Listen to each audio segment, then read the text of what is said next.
Tormented to the brink of collapse, the Sherman family found themselves trapped on their ranch, plagued by phenomena beyond comprehension and facing financial ruin.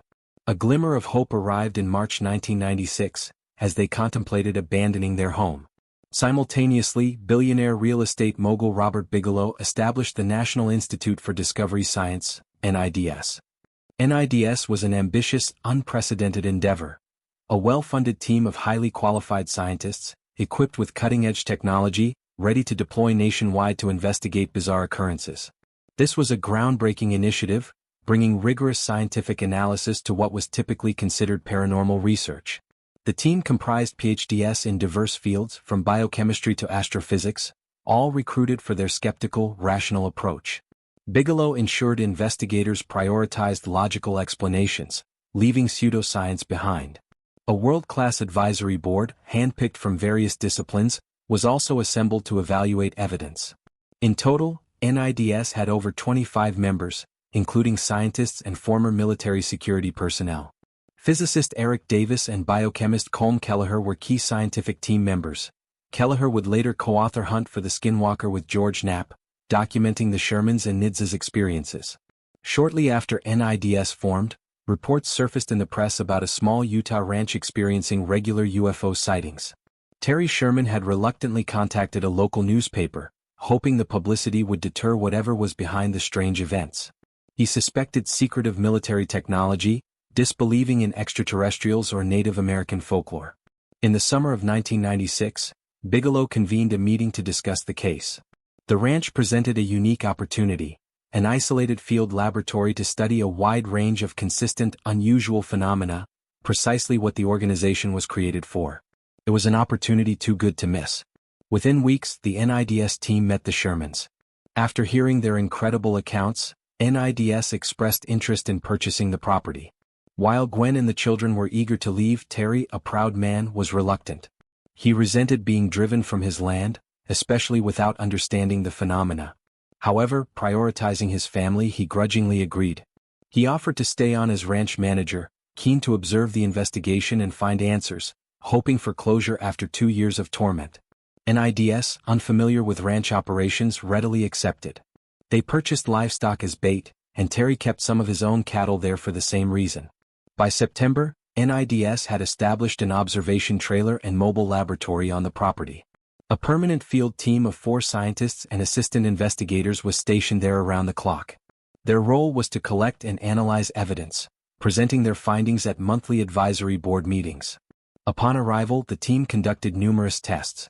The Shermans' varied and bizarre descriptions defied simple explanations, leading NIDS to consider psychological or environmental factors. Were the Shermans fabricating stories? Were they experiencing mass delusion? Were hallucinogenic spores present? Or was the water supply contaminated? Were there intense electromagnetic fields, infrasound or fault lines causing tectonic stress, light anomalies or visual hallucinations? The resounding answer to all these questions was no, though psychological factors required longer investigation. Despite a few strange lights in the sky, the rest of 1996 was uneventful. The NIDS field team initially doubted the more outlandish stories. However, that would soon change. The longer the NIDS team remained on the ranch, the more they realized the terrifying truth of the Sherman family's claims. On March 9, 1997, Terry and Gwen discovered a black Angus calf carcass about 100 yards from the homestead. Gwen, who rarely ventured onto the ranch since they moved, was helping Terry tag animals. They had just tagged this calf and walked 300 yards to tag others when their dog began to growl, hair bristling, looking back towards the house. Following its gaze, they saw the mother cow limping frantically. Rushing back, they found the calf. Its entire abdominal cavity and all organs were gone, leaving only its head, legs, spinal column and some rib cage. An ear, seemingly sliced off with an extremely sharp instrument, was also missing. Most perplexing, there was no blood on the surrounding grass. The missing ear was the one they had tagged barely 45 minutes earlier. In that brief time, something had removed over 60 pounds of meat in broad daylight, in full view of Terry and Gwen, yet they had seen or heard nothing. The NIDS veterinarian was baffled. The cuts were clean and precise, with no blood spillage. He concluded no known predator could be responsible. Both Terry and Gwen reported a strong musky odor in the area before the incident. After the vet collected samples, the team searched for tracks. Passing the kennels, they found the dogs huddled inside. NIDS had strategically placed 3 observation towers with chain-link fences housing dogs as biosensors, as canines often sense strange occurrences. Terry noted the dogs hadn't ventured out all day and would refuse to leave their shelter for days afterward. Slowly, NIDS began to understand why. Something was lurking on the ranch. Around 11 p.m. on March 12, dogs began howling and barking at something across the pasture. Terry and the NIDS team quickly drove towards the commotion in a truck equipped with a powerful spotlight. As they rounded a corner, the beam illuminated distant cottonwood trees, revealing a pair of yellow orbs about 20 feet up in one tree, huge eyes reflecting the light. Terry stopped the truck, grabbed his rifle and aimed. Through the scope, he discerned the outline of a massive creature. "I'm not going to let it get another calf," he growled. The creature remained motionless, staring back. As the rifle shot echoed, the eyes vanished, and a loud thud indicated something falling from the branches. Terry drove to the cottonwoods, stopping 40 feet away, but found no sign of the animal. Silence enveloped the scene as Terry and the NIDS investigators spread out into the treeline. Terry suddenly shouted, "I see him." 2 more shots rang out. As the NIDS team rushed toward him, they heard a commotion in the branches ahead as something heavy crashed through the thicket, moving away. By the time they reached Terry, it was gone. "It looked like a huge dog but bipedal," he exclaimed. After an hour's search in the dark, they found only 2 large footprints 20 feet apart, each 14 inches long with huge claw indentations. The rest of the month passed without incident, but the dogs and livestock remained agitated, as if sensing a predator. On April 1st, another calf vanished without a trace, no blood, no tracks. On April 2nd, one of the strangest and most famous events on the ranch occurred, involving 4 of Terry's prized Angus bulls. Gwen was again helping Terry with tasks. Driving from the east to the west side of the ranch, they passed the homestead and saw their 4 black Angus bulls in a nearby corral, each worth thousands. With recent cattle mutilations and disappearances fresh in their minds, Gwen expressed how devastated she would be if anything happened to them. They spent about an hour at the west end repairing a fence and tagging calves. On their return, rounding the bend towards the homestead, their hearts skipped a beat. The bulls were gone. Terry panicked, leaping out of the truck and running to the corral. The gates were still locked, but the bulls were nowhere. In utter amazement, he jumped onto a feeding trough next to an old and used trailer and peered through a skylight. All 4 bulls stood silently, crammed into the tiny space, seemingly in a trance. "They're in here," he shouted to Gwen. As he did, the bulls snapped out of their hypnotic state, suddenly realizing their predicament and panicking, kicking wildly inside the narrow trailer. One of the back doors was kicked off, and all 4 bulls stampeded into the sunlight. It took Terry and Gwen 2 hours of gentle coaxing to get them back into the corral. The NIDS team inspected the trailer in disbelief. It would have taken hours to get even 1 angry bull into such a confined space, let alone 4. The only entrance from the corral was a wired-shut door. NIDS found old cobwebs on the inside door panel and frame, proving it hadn't been opened in ages. This was baffling as there was no other way the bulls could have entered. Further investigation revealed the corral bars had been highly magnetized, an anomaly that dissipated over time, prompting NIDS to scan the entire property for magnetic fields. Later that month, Colm Kelleher was investigating strange tracks on the south side of the ranch when an overwhelming musky scent enveloped him. It was unlike any wildlife odor he'd encountered during his months on the property. About 50 yards away, his teammate worked through Russian olive trees, oblivious to the smell. Suddenly, Kelleher's neck hairs bristled, and a chill ran down his spine. Something was nearby. He couldn't see it, but he felt its presence, watching him. Dismissing it as imagination, he continued his task. The feeling and scent gradually receded. An hour later, his teammate reported feeling watched and smelling the strange scent. He also mentioned his field compass had malfunctioned, pointing towards the strongest scent and returning to normal only after the odor dissipated. These magnetic interferences were the first vague pattern the investigators observed. Throughout the year, more strange events occurred, dispelling any lingering doubts the NIDS team held about the high strangeness on the ranch. In early June, Colm Kelleher and Eric Davis were on a regular stakeout in front of the dilapidated Middle Homestead, a notorious hotspot. They watched an open field towards some trees. Eric scanned with night vision goggles while Colm took long exposure photos. Suddenly their dogs yelped and cowered behind their legs. Eric gasped, Jesus, there's something in the trees over there, a huge black thing. Colm, without night vision, focused his camera on the trees. It's big. I'm not sure if it's in the trees or behind the trees, Eric continued. It's moving north. Colm kept shooting as Eric suddenly announced, It's got me. It's saying, we are watching you. Eric muttered, Jesus Christ, repeatedly as if in inner turmoil, before stating the object was moving away. Afterward, Colm asked Eric what happened, and he replied he didn't know. It felt as if the thing had controlled his mind.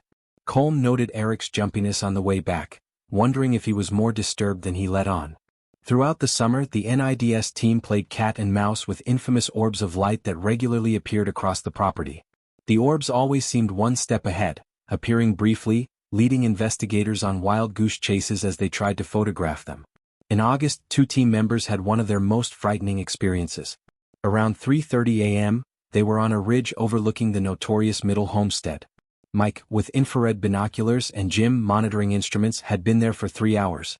As they prepared to move, Mike noticed a light in a pasture about 150 feet below. Bizarrely, Jim saw only a dull illumination, but through Mike's binoculars, it was as bright as the moon, hovering 3 feet off the ground. Mike described it growing in size before abruptly stating, It's not a light, it's a tunnel. I can see through to the other side. Jim asked to look, but Mike was transfixed. There's something in the tunnel, he exclaimed. It's crawling out. To Mike's utter disbelief, he saw a huge, black, featureless figure crawling on its elbows and knees from the other side of the tunnel. He then witnessed it climb out and run up the ridge, moving faster than humanly possible. Both investigators heard shale crunch under its feet as it passed them about 30 feet away, disappearing into the darkness. Immediately afterward, an eerie silence descended, accompanied by an odd musky odor. The phenomena witnessed by the NIDS team, zipping orbs, metallic UFOs, strange creatures, portal-like anomalies, cattle mutilations, poltergeist activity, strange odors, magnetic fields, underground noises, were as terrifying and inexplicable as the Sherman's experiences. However, by mid-1998, the activity began to decline, remaining sporadic for years until the team finally left the property in 2004. They failed to explain the occurrences but, for a time, ended the strange activity, even if it wasn't the desired outcome. Skeptics often claim NIDS failed to gather supporting evidence, which is partially true. They did record some anomalies on film, as did Terry Sherman, some of which appear in Jeremy Corbell's documentary Hunt for the Skinwalker. Most video evidence, however, was rejected by the NIDS advisory board because it was often recorded at night, showing only indistinct, mundane points of light. NIDS concluded that whatever haunted the ranch disliked intrusion and investigation, always remaining one step ahead and seemingly in control. Equipment would inexplicably fail at crucial moments. The phenomena seemed to know when the team was waiting and would occur just outside camera view, too brief to record. The activity was nearly always unique, rarely repeating, and if it did, it was in a different location. This was incredibly frustrating for investigators. Robert Bigelow himself described the phenomena as a precognitive, sentient intelligence. Despite this, hundreds of well-documented eyewitness accounts exist, not just from NIDS but also from neighbors, Uinta Basin residents, and curious visitors. Skinwalker Ranch presents a rich tapestry of bizarre, unbelievable occurrences. If these claims hold any truth, what could be the explanations? First, consider the elephant in the room, an elaborate hoax. Were the Shermans faking the phenomena to offload a financially disastrous property, having lost cattle and facing bankruptcy? But why invent such fantastical stories, which would surely damage their reputation and devalue the land? Furthermore, UFOs and strange creatures had been reported in the region for centuries, and Sherman's neighbors reported similar activity. This suggests the phenomena were not unique to Skinwalker Ranch or products of the Sherman's imagination.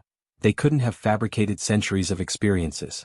Add to this Robert Bigelow's conviction, his investment of millions in a decade-long study, and the fact that the phenomena were witnessed by initially skeptical PhD professors on the investigative team. Some skeptics argue George Knapp and Robert Bigelow created the whole thing to turn the ranch into a supernatural tourist spot. However, this hasn't happened. Bigelow protected the property for 20 years, only changing the front gate. Also, local accounts predate Bigelow, Knapp, and the Shermans. So, if not a hoax, what else? Mass delusion among visitors? While not impossible, it's highly unlikely given the number of people involved. NIDS ruled out environmental factors and found no common psychological thread among those who witnessed the events. Moreover, physical evidence, footprints, mutilated cattle, even vaporized dogs and detectable magnetic fields, was left behind. These physical signs were not imagined. Perhaps the most popular theory among believers is extraterrestrial visitation. While many UFOs, strange craft and creatures were seen, anything left behind by the phenomena and studied by NIDS yielded only terrestrial signatures. This doesn't entirely rule out extraterrestrials but points to other possibilities. Could Native American legends of skinwalkers hold truth? The Utes firmly believe the Navajo cursed their lands after being pushed out of northeastern Utah. Many witnessed events align with Native American descriptions of skinwalkers, but not all phenomena can be attributed to these entities.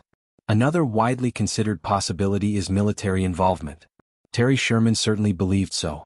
It's plausible the military used the secluded ranch to test advanced, secretive technologies, with residents becoming unwitting subjects of psychological warfare experiments.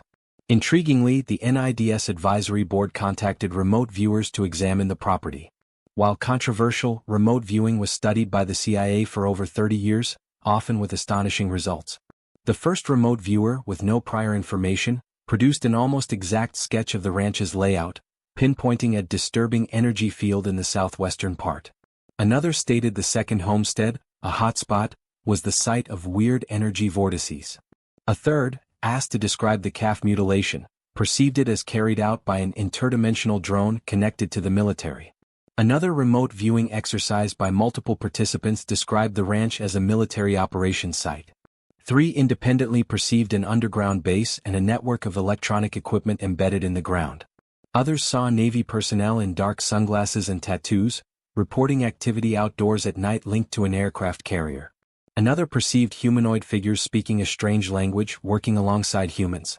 While military involvement is plausible, problems arise with this suggestion. What about the strange creatures or orbs affecting human emotions? What of the portal-like structures, or the fact that the phenomena predate the U.S. military's conception? Unless other intelligences are involved, collaborating with the military-industrial complex. Overall, remote viewers reported feelings of dread, darkness and death, and a sense that whatever is happening at the ranch is inherently evil. Others describe the property as an interdimensional gateway where entities of all kinds can enter and leave our reality at will. Some suggest all paranormal phenomena worldwide, cryptids, aliens, poltergeists, UFOs, stem from the same source, glimpsed fleetingly, but with certain epicenters where they leak through en masse. Skinwalker Ranch may be one such hotspot. Whatever haunts the property is clearly intelligent, but its agenda remains unclear. It could differentiate between animals and humans as no person was ever harmed. However, countless cats, dogs, cattle and wildlife were indiscriminately mutilated, no worse than what humans have done to animals. The intelligence seemed to enjoy tormenting the Shermans and later the NIDS investigators. At times, it seemed to read minds and eavesdrop on private conversations, acting on information like Gwen's fear of losing the bulls, much like a trickster. At times, it seemed almost omnipotent. Over 20 years later, the Shermans have moved to Idaho, accepting they may never understand what destroyed their dreams. Robert Bigelow kept the ranch for many years. Activity was sporadic throughout the 2000s but never reached the peaks of the mid to late 90s. He sold the property to Adamantium Real Estate in 2016, stipulating that research must continue. Immediately after the sale, activity spiked significantly. UFOs have since been photographed directly over the homestead. In Jeremy Corbell's documentary, when asked about doubters, the new owner's answer was simple: "You're delusional." Only time will tell if there is any truth to the tales from Skinwalker Ranch.